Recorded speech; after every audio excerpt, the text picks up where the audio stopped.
지상사역으로 가르치는 일과 복음 전파와 봉사의 모범을 보이셨던 주님, 너희는 이 마음을 품으라고 그리스도 예수의 마음이니 빌립보서 2장 5절의 말씀대로 우리도 주님을 닮기 원합니다.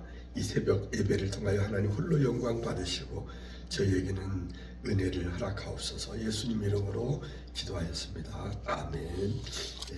오늘은 마태복음 9장입니다.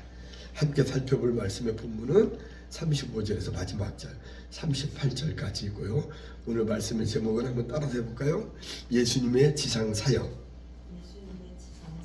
이제 제목을 생각하면서 예수님의 지상사역이 무엇인가 우리가 거기에 포커스를 맞춰서 초점을 맞춰가지고 생각하면 좋겠습니다. 1절에서 8절까지는 중풍병자를 고치셔요. 그리고 또 13절에서 14절은 마태를 부르시고, 그 14절에서 17절까지는 금식에 관한 질문을 하죠. 그리고 18절에서 26절은 회당장 딸이 살아나는 놀라운 기적을 보여주고 있고, 그 27절에서 31절은 두 소경 맹인들의 눈을 뜨게 하고 있어요. 그리고 32절에서 마지막 38절까지는 말 못하는 벙어리를 고치시고 목자 없는 양같이 무리를 불쌍히 여기는 그 내용이 기록되어 있습니다. 몇 군데 우리가 알아두면 유익한 주석을 살펴보겠습니다. 9절에 보면 마태라고 하는 사람이 나오거든요. 근데 이 마태라는 것이 다른 성경에도 나와요. 마가복음 2장 14절과 누가복음 5장 27절에 보면 레위라고, 마태라는 이름이 레위라고 나오더라고요. 그래서 아마 이 레위가 자기의 본명인 것 같고, 이 마태라는 건 뜻이 하나님의 선물이래요. 그 마태가 사도가 된 후에 불려진 이름이 아닌가 싶습니다. 또 12절에 보면 건강한 사람에게는 의원이 필요 없고 병든 자라야 의원이 필요하다라는 말이 나오는데, 여기서 건강한 자는 바리새인을 말하고 있어요. 그 병든 사람들은 죄인들을 말하고 있어. 그래서 예수님이 오는 건 바리새인을, 건강한 사람을 고치러 온 게 아니라 죄인들, 병든 자를 구하러 왔다, 이 뜻을 가르쳐 줍니다. 예수님의 사명은 오만 방자하고 교만한 독선주의자들, 또 종교적으로 그런 사람들보다는 종교적으로 버림을 받은 그런 죄인들을 구하고는 데 뜻이 있었기 때문에 우리 주님은 죄인의 친구로 죄인들과 함께 하였습니다. 그리고 14절에 보면 요한의 제자들이 예수께 나와 묻는 장면이 나오거든요. 요한의 제자들은 금욕생활을 강조했대요. 그래서 금식을 자주 했는데, 보면 우리가 알죠. 이러한유가, 지금 성경은 기도 외에는 이런 유가 나갈 수 없다, 마귀가 나갈 수 없다는데, 옛날 제가 성경 읽을 때는 기도와 금식 외에는 이런 유가 나갈 수 없다고 했어요. 이 성경이 한번 바뀌었는가 봐요, 어느 때. 바리새인들은 일주일에 2번씩 금식했다고 합니다. 요한의 제자들이 묻기를, 왜? 바리새인들은 금식하는데 당신의 제자들은 금식하지 않냐? 라고 물을 때에 예수님은 답하기를, 신랑을 빼앗길 때, 즉 예수님이 순환당할 때 금식해야 하는 건데, 지금은 신랑이 함께 있는데 굳이 뭐 때문에 기쁜데 금식할 필요가 있냐라고 이렇게 대답을 하죠. 의식적이고 형식적으로, 또 의식적인 행위는 어때요? 낡은 옷, 이와 같아서 이게 어때? 낡은 부대에다가 술을 넣으면은 부대가 터져서 술도 버리고 부대도 찢어져 버리니까 다 버리잖아요. 그래서 새 술은 새 부대에다 넣어야 한다 하듯이 그리스도의 새 복음을 그 죄인들에게 전해서 구원시켜야 한다, 그런 뜻으로 전했습니다. 또 9장 18절에 보면은 예수께서 이 말씀을 하실 때 한 직원이 와서 말하는데 라는 대목이 나오거든요. 그 여기 한 직원이 나와. 직원은 저도 공무원 생활할 때 직원 생활을 오래 해봤잖아요. 그래서 그 생각이 났더라고요. 직원이라는 개념. 그러는데 여기 마가복음 5장 22절에 다른 성경을 또 찾아보면 회당장이라고 나오더라고요. 이 직원이 이퀄 회당장이라는 같은 뜻이래요. 그런데 이 회당장은 어떤 사람이에요? 율법에 해박하였고, 그리고 상당한 지위가 있던 사람인데, 회당장의 지위가 있는, 이러한 직분 있는 그 지위에 있는 신분으로서 청년에게 나아가서 율법의 진리, 청결한 예수님이잖아요. 진리를 알기 위해서 그 진리를 찾아가는 그 간절함이야말로 겸손한 사람이었다라고 해석할 수가 있어요. 그 회당장, 이 사람이 직원이라고 하는 사람을. 그다음 9장 27절에 보면 예수님께서 거기서 떠나가실 때 두 소경이 나오는데 이 소경을 또 한번 여기 설명을 이렇게 하고 있어요. 팔레스타인 지방에 그때는 소경이 많았대요. 요즘은 소경이 없어요. 우리 어릴 때만 해도 눈먼 봉사들이 간혹 어릴 때 봤거든요. 근데 지금은 거의 없더라고요. 봉사도 못 봐. 옛날에 지팡이 짚고 다니고 뭐 그랬었거든. 근데 왜 여기 팔레스타인 지방에는 소경이 왜 많았냐면 티끌이나 모래알 같은 것들이 막 이게 날아다니면서 눈 속에 들어오면 그것이 결국 염증이 생기면 그 눈이 벌고 소경으로 그렇게 실명하는 경우가 많이 있었다고 이렇게 해석을 하고 있더라고요. 마지막 그 9장 37절 38절에 보면 추수할 것은 많은데 일꾼은 적으니 일꾼들을 보내달라고 하라고 이런 말이 나와요. 예수님은 제자들에게 오실 메시아를 대망하면서 메시아를 기다리는 사람들에게 복음을 전할 일꾼이 필요한데 일꾼들이 없다는 거야. 그래서 하나님께 추수할 일꾼을 보내달라고 이렇게 기도하라고 하였습니다. 우리 꿈의 교회도 이제 문을 연 지 이제 한 달 좀 지났습니다. 11월 7일 날 설립 예배를 드렸으니까. 그래서 우리는 할 일이 많아요. 지금까지는 어찌됐든지 혼자 뭐 이런 각종 시설 준비하고 교회에 필요한 여러 가지 것들을 뭐 이렇게 뭐 하나님이 힘 주시고 능력 주시고 지혜 주시는 대로 도와주심을 따라서 지금까지 왔는데, 혹시 이제 우리 교회도 많은 사람을 보내주고 하면 애들이 오면 애들을 가르칠 교사가 필요하고, 또 찬양하려면 찬양할 피아니스트도 반주자가 필요할 것 같고, 또 여러 가지 이 복음을 전할 전도부인, 전도할 이런 사람도 나가서 전도지도 좀 나눠줄 그런 사람. 이 교회가 그 집안에 누가 하나로교회 나가신다고 했는데, 하나로교회가 10월 말일인가 보면 1년에 한 번 그 행사를 크게 해요. 모시는 날 해갖고. 근데 보면 그 성도들이 그 꽤나 큰 교회거든요. 큰 교회는 그 교회가 커질 수 있는 그러한 모습들을 보여주더라고. 안 되는 교회들은 항상 불 꺼 있고 문도 닫혀 있고 그래요. 노력도 안 해. 그리고는 안 된다고 그 불평 불만하고 그래. 그래서 저는 우리 교회도 추수할 일꾼을 보내주셔서 하는 것처럼 이 설교문을 작성하면서 우리 하나님께 하나님 영광 돌릴 수 있는 많은 그 하나님의 종들 일꾼들을 우리한테 보내달라 하는 말이 생각이 났습니다. 찬송가 495장에 보면 이 내용과 같은 찬송이 나오죠. 익은 곡식 거둘 자가 없는 이때에 누가 가서 거둘 노래가 잘 안 되네. 내가 어찌게 을러서 앉아 있을까? 어서 가자 밭으로 보내주소서 보내주소서. 재단 숯불 내 입술에 대니 어찌 주저할까? 주여 나를 보내주소서. 아침에 찬송이 잘 좀 틀린 것 같아요. 우리 교회는 무엇일까요? 예수 그리스도의 몸입니다. 하나님의 성전입니다. 내가 거룩하니 너희도 거룩하라고도 말했죠. 예수 그리스도의 우리는 교회는 신부이기도 합니다. 하나님께서 피로 값주고 사신 기도하는 집입니다. 살아계신 하나님의 교회이며 기둥과 진리의 기둥과 터이요 하늘의 새 예루살렘입니다. 그래서 교회의 뜻을 알아보면 권사님도 잘 알겠지만 헬라어 원어로는 에클레시아라고 해서 에칼라오라고 하는 밖에서 불러낸다 많은 죄 가운데는 죄인들을 불러낸다는 그런 뜻이죠. 거기서 유래한 것으로서 부름받은 물이라는 뜻이 있다고 합니다.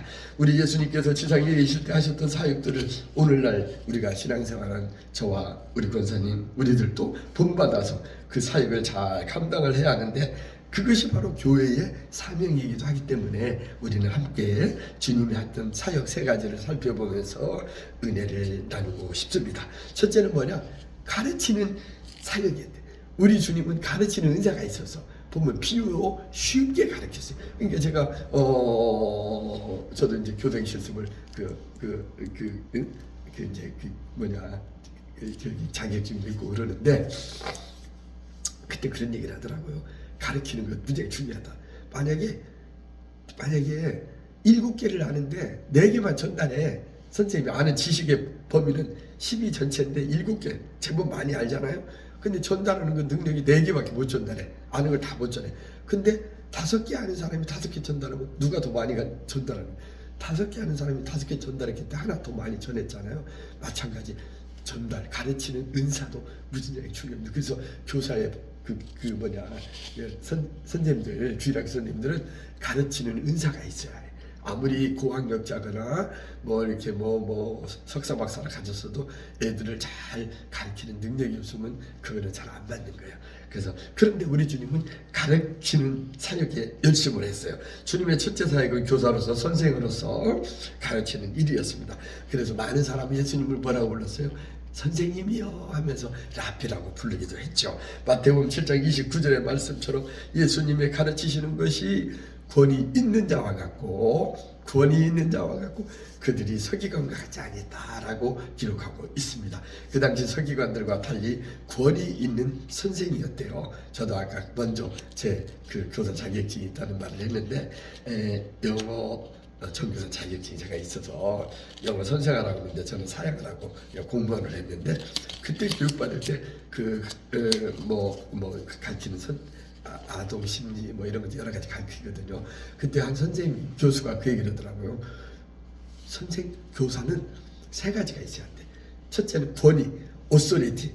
권위가 쓰지 않으면 대통령답지 않으면 막 요거도 먹고 그러잖아요. 가르치는 선생님이 아이들에게 권위가 안 쓰면은 그게 교육이 안 된대. 교육이. 그래서 옛날부터 보면 선생님 집에 방문하면 막 발벗고 나가고 집 마당 쓸고 그랬잖아요. 근데 요즘은 이제 부모들의 학력 수준이 높아지고 그러니까 지 아버지가 뭐 교육부 장관하고 국정하고 그러니까 선생님들은 우습게 봐버리는 거야. 그건 잘못된 거지만 일단은 교사로서 권위가 첫째 있어야 한다. 그 다음에 둘째는 신뢰를 받아야 한대. 믿음이 있어요. 학생들이 선생님 좀 가르치는데 저게 진짜인가? 이렇게 의심하는 거예요. 교육이 안 된대요. 근데 첫째는 아까 권위, 오소리티가 있고 둘째는 믿음, 신뢰가 가야 하고 선생님을 믿어야 하고 셋째는 선생님을 존경해야 한다. 존중해야 한다. 뭐 선생님을 그냥 가짜내게 보고 무시해버리면 그 교육이 이루어질 수 없다라고 했던 말이 생각이 났어요. 주님의 관심은 이스라엘의 영적 무지였습니다. 주님의 가르침은 다른 서기관과는 그 차원이 달랐어. 그래서 지금은 구원의 때요, 은혜 받을 때와 것처럼 구원과 은혜와 이 진리를 위해서 가르쳤어요. 요한복음 14장 6절에 보면 우리가 잘 알죠. 뭐라고 했어요? 그게 뭐라고 했어? 예수께서 이르시되 내가 곧 길이요 진리요 생명이라고 나로 말미암지 않고는 아버지 길로 올 자가 없다고 그랬어요. 우리가 아버지 하나님께 나아가는 길은 우리는 죄인이기 때문에 우리 스스로는 하나님 나라에 갈 수 없지만 주님이 우리의 다리 역할을 하시잖아요. 다리가 있으면 강을 건널 수 있듯이 우리가 하늘나라 가는 것은 우리 스스로는 갈 수 없지만 다리가 되어주신 예수님을 통해서 길과 진리와 생명 되신 주님 나로 말미암지 않고는 올 자가 없다고 한 것처럼 우리는 오직 주님을 통해서만 하늘나라 구원을 받을 수 있다는 것이며 또 요한복음 8장 32절에 보면 진리를 알지니 진리가 너희를 자유롭게 하리라 라고 하십니다. 주님이 바로 진리를 중요시한 것은 어떻게 보면 주님이 바로 내가 곧 길이요 진리요 생명이라고 한 것처럼 주님 자체가 진리이시기 때문에 본인이 진리이면서 진리를 전달하고 강조했던 거. 이걸 우리는 첫째는 이제 가르치는 사역을 했다는 거고 둘째는 뭐냐? 복음 전파의 사역이래요. 고린도전서 9장 16절은 우리에게 경고를 합니다. 내가 복음을 전할지라도 자랑할 것이 없으면 내가 부득불 할 일이라. 마땅히 할 일이다. 만일 복음을 전하지 아니하면 어떻게 된다고 해요? 화가 미친대요. 화가 있을 것이라고 이렇게 말하고 있습니다. 공생의 시작의 첫 말씀도 천국이 가까웠느니라 천국 도래였습니다. 여기 보면 베드로전서 4장 7절 만물의 마지막이 가까이 왔으니 그러므로 어떻게 너희는 정신을 차리고 근신하여 기도하라고 하지요. 만물의 마지막이 다시 말해 천국이 가까웠다는 말씀이었습니다. 천국 도래 이것이 바로 산상 우리가 본이라고도 하는데 산상수훈의 중심 핵심 주제였다. 코어이기도 했다는 거예요. 교회의 존재 이유를 단적으로 묻는다면 우리는 복음을 전하는 것입니다.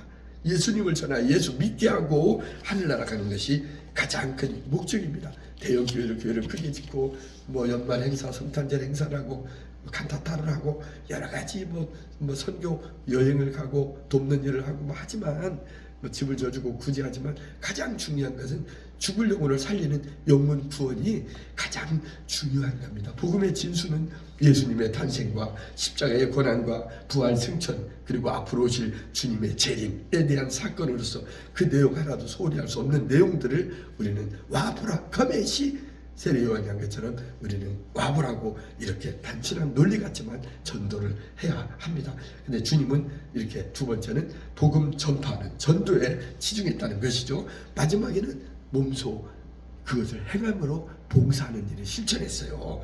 우리 꿈의 교회는 7개 제안하는 목표가 있는데 마지막 7번째 어제 그럼 찾아봤어요. 물론 알지만 봉사와 섬김과 사랑으로 수년대에 부흥하는 교회로 저는 삼았습니다. 빌립보서 2장 3절에 보면 아무 일에든지 다툼이나 허용으로 하지 말고 오직 겸손한 마음으로 각각 자기보다 남을 어떻게 해요? 낮게 여기고 나보다 우스운 사람으로 더 훌륭한 사람, 더 참 나은 사람으로 여기고 남이 좀 덜 배우고 좀 지위가 낮고 가난한 할지라도 함부로 무시하거나 그러면 안 돼요. 우리가 교회에서 오는 이유가 뭐 세상에서도 업신여김 받을 때가 있고 그러는데 교회 와서까지 함부로 그냥 자기 위치가 뭐 좀 돈이 없다고 이렇게 대우를 못 받는다면 그거는 슬픈 얘기입니다.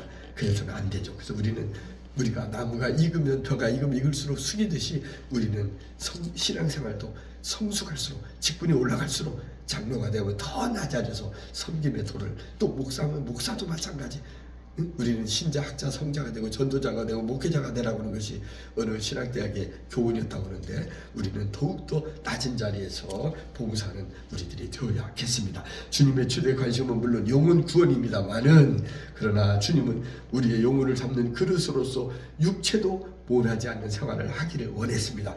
우리 120년 전에 복음이 이 땅에 들어올 때 복음의 볼모지인 우리 대한민국 땅에 기독교가 이렇게 오늘날 쉽게 1200, 1300, 1400까지 갔다가 반타작 났다고 코로나로 나갔다고 하는데 오늘날 여러 가지 반성할 게 많지요. 그러나 복음이 들어올 때에 선교사들이 그들이 와서 피땀 흘리고 그들의 젊은을 여기 와서 복음 전하다 본인이 죽고 가족이 죽고 하면서 복음을 전해줬는데 그때 선교사들의 노력을 살펴보면 연세대나 이대등 이화여대 등 미션 스쿨을 세웠고 또 세브란스 병원 이런 그 병원을 설립했고 어려운 사람들을 굶주릴 때 먹이고 가난할 때 입을 것을 주는 등 대민 구제와 헌신적인 봉사가 있었기 때문에 오늘날 우리 교회 우리 교회들이 이렇게 바르게 부흥하고 성장할 수 있었던 것입니다. 어제 점심 먹으면서 저는 두레마을 김진웅 목사님의 설교를 들었어요. 밥만 먹느니 설교 들으면서 듣거든요. 근데 의미 있는 얘기를 들었어요. 뭐냐, 우리나라가 2040년 앞으로 한 20년 자기가 10년 전에 그 얘기를 했대요. 김진웅 목사님이. 근데 앞으로 20년 되면 우리나라가 4대 강국이 하나가 된대. 그게 뭐냐면은 외국 전문 잡지 본인이 얘기한 게 아니고 거기 조지 프리만 교수라는 사람이 이 말을 했는데 충분한 설득력이 있다, 이유가 된다 하면서 4개국은 어디냐면 GUTS 게츠라고 그러더라고요. 그래서 G는 뭐냐면 게르만 독일, U는 유나이티드 스테이트 미국, T는 터키, 그 다음에 S는 사우스 코리아 한국을 말한다. 그러면서 이 4개 나라가 제가 얼른 메모를 했어요. 언제가 써볼 만하다 싶어서. 근데 어제 발언하다 보니까 이거 오늘 얘기하면 좋겠다 싶은 얘기를 그냥 생각날 때 저는 이게 항상 늘 마지막 설교라고 합니다. 이거 뭐 아꼈다가 다음에 죽어버리면 못 쓰니까 좋은 거 빨리 써야지요. 그래서 4강에 드는 우리나라 이유가 있는데 첫째는 우리나라에 근성이 있대. 근면하고 그 다음에 열정이 있고 그 다음 부지런하대. 우리나라 국민들이. 그리고 교육열이 뛰어나대. 자기는 못 배웠기 때문에 농사를 짓거나 자기가 굶주리면서 애들 교육 보냈고, 세 번째는 하이테크놀로지라고 해서 기술력이 뛰어나대. 우리나라가요. 한번 배우면 빨리 그걸 익히고, 그다음 프로테스탄트 처치, 우리나라의 그 개신교 때문에 우리나라는 이 4대 강국에 들어갈 것이라고 근거를 두었습니다. 우리 꿈의 교회도 교인 숫자가 중요한 건 아니지만은 하나님께서는 분명히 우리를 도우시고 역사하실 걸로 저는 믿습니다. 초대형교회는 안 되더라도 비좁고 협소한 약 30여 자리밖에 안 되지만 수년 내에 이 자리가 차고 넘칠 줄로 믿습니다. 이제 말씀을 마치겠습니다. 예수님께서 이 지상 3대 사역은 가르치는 사역이었죠. 그리고 복음을 전파하는 전도의 사역이었고 마지막 몸소 실천하는 봉사하는 사역이었습니다. 우리도 예수님께서 지상에 계실 때 했던 그 3대 사역, 티칭, 그리고 미션, 그리고 서빙을 부지런히 우리는 답습하면서 주님 따라 우리가 하늘나라 갈 때까지 열심히 부지런하여 열심을 품고 주를 섬기는 저와 우리 모두가 되기를 간절히 소원합니다. 이제 축도로 말씀 마치겠습니다.